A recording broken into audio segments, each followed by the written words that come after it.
Ibu bapak, saudara-saudari, para sahabat Yesus di Paroki Santo Samdari dan Stasi Santo Thomas Sayegan, dan juga para sahabat Yesus pembelajar ilmu sejati dimanapun Anda berada. Marilah kembali lagi kita belajar ilmu sejati pada hari Senin tanggal 23 November 2020. Setiap hari marilah kita hayati panggilan hidup kita untuk menjadi manusia yang benar-benar seturut dengan kehendak Tuhan, sehingga tingkah laku kita, perkataan kita senantiasa membawa berkah bagi sesama, bagi alam semesta ini. Kita mengawali pembelajaran ilmu sejati kita dengan berdoa dalam nama Bapa, Putra, dan Roh Kudus. Amin. Allah Bapa kami yang Maha Kuasa, kami mohon jadikanlah kami kaya berkat sabdamu, serta bersedia membagikan anugerah budi dan hati kami kepada sesama, demi Yesus Putra-Mu terkasih yang telah menyerahkan segalanya agar kami semua merasa bahagia, sebab Dialah Tuhan pengantara kami yang bersama dengan Dikau dalam persatuan Roh Kudus hidup dan berkuasa sepanjang segala masa. Amin. Saudara-saudariku, para sahabat Yesus yang terkasih, kita akan belajar ilmu sejati dari Injil Yesus Kristus menurut Lukas bab 21 ayat 1 sampai dengan 4. Di bait Allah tatkala mengangkat muka, Yesus melihat orang-orang kaya memasukkan persembahan mereka ke dalam peti persembahan. Ia melihat juga seorang janda miskin memasukkan 2 peser ke dalam peti itu.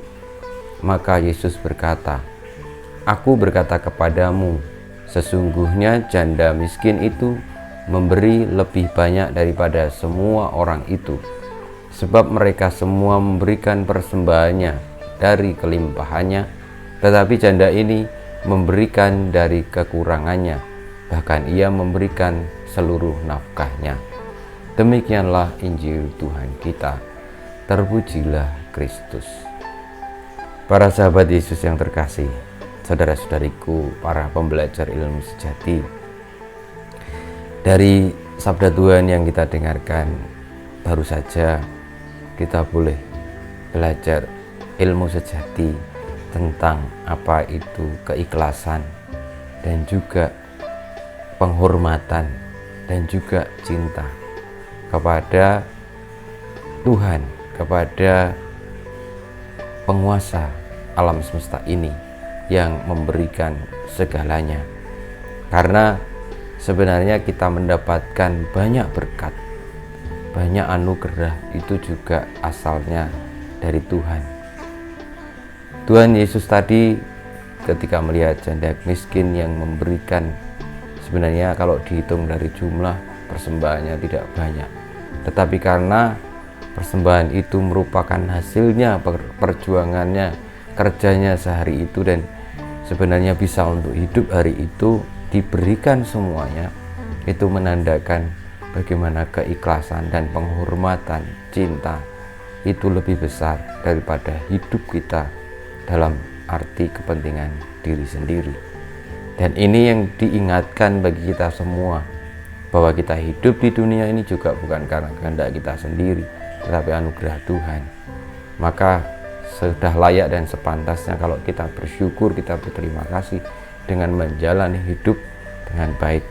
Dan artinya setiap hari kita diajak juga untuk memiliki hati seperti hati Tuhan, yang hanya murah hati, memberikan kehidupan, menuntun kehidupan, memberikan segala macam keperluan kita, sehingga perlunya kita kembalikan lagi. Dan Yesus tadi juga memberikan contoh bahwa orang-orang yang memberikan dari kelimpahannya itu tidak menyadari bahwa sebenarnya kelimpahan yang dia miliki ataupun kecukupan yang ada padanya itu bukan semata-mata miliknya, itu milik Tuhan. Dan kalau itu dia pertahankan, maka sebenarnya dia tidak memiliki atau memiliki cinta yang kecil, yang tidak besar. Maka logikanya sangat jelas itu berlaku. Dan marilah kita dalam hidup ini juga berlaku demikian dalam setiap apapun Kalau teman-teman, saudara-saudari, para sahabat Yesus ini memiliki harta yang berlebih, ya marilah kita berikan seluruh apa yang kita miliki itu untuk kemuliaan Tuhan dan keselamatan sesama. Dalam arti bukan banyaknya ya, tetapi totalitasnya, intensitasnya, niatnya, semuanya diarahkan kepada penghormatan kepada Tuhan. Kalau kita memiliki bakat yang banyak, juga diberikan untuk membangun sesama, menjaga semesta, yang artinya di situ ngestoake atau menaati, menjalankan kehendak Tuhan. Nah, kalau kita diberi semacam kemudahan-kemudahan oleh Tuhan, ya kita juga harus memberikan kemudahan-kemudahan tanpa harus memperhitungkan untuk diri kita sendiri, karena semuanya itu berasal dari Tuhan dan akan kembali kepada Tuhan. Dan kalau kita ini sudah boleh memiliki hati seperti hatinya yang murah hati, maka walaupun mungkin dari hitungan kacamata manusia itu yang kita persembahkan sedikit, tetapi karena memang itu seluruh diri kita yang memang tidak, kalau di dalam kacamata duniawi tidak banyak, tetapi itu sudah merupakan totalitas dan kepenuhan.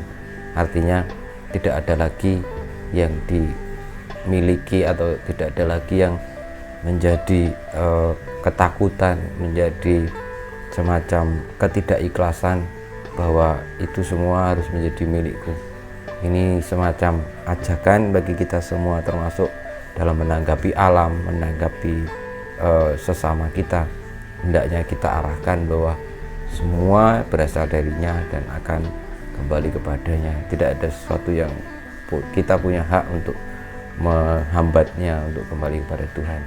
Semoga ini semua menyadarkan kita semua, sehingga dalam menjalani hidup kita boleh untuk selalu memberikan yang terbaik, karena Tuhan telah memberikan yang terbaik bagi kita terlebih dahulu. Kemuliaan kepada Bapa dan Putra dan Roh Kudus, seperti pada permulaan sekarang, selalu dan panjang segala abad. Amin. Yesus, jadikanlah hati kami seperti hati-Mu.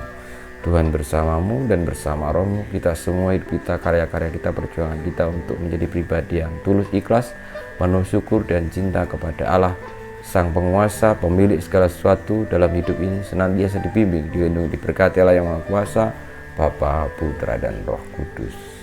Amin.